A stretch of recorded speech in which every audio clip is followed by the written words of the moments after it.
there's a concept in our Pakistan uh, sub-Indian content about Hajj badl, isal sawab, that you can Right. transfer the reward of the debt for the Hajj. Is that something that's possible?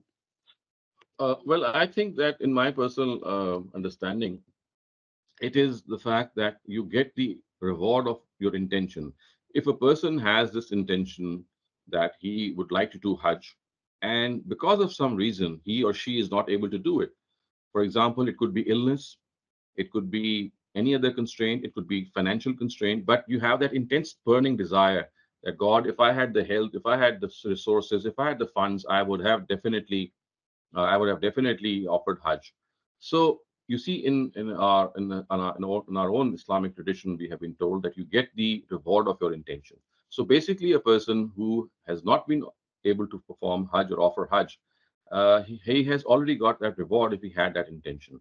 So I think that this Hajj Badal is just a psychological thing that people they do, the children do on behalf of their parents by saying, well, my parents were not able to do it. I'm just fulfilling their desire.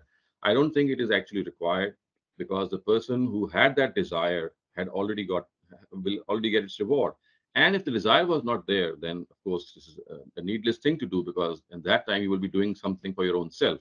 So basically, what people do is they think that since our parents were not able to do it, so we can do it on their behalf. And this is also something that people have derived from certain ahadiths because at times people ask this question from the Prophet that if I do this Hajj on behalf of my mother, will I do it?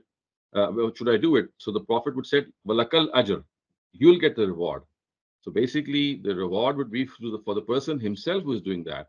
And if he's doing that on behalf of his parents, it might be a psychological satisfaction, but honestly, it's not required.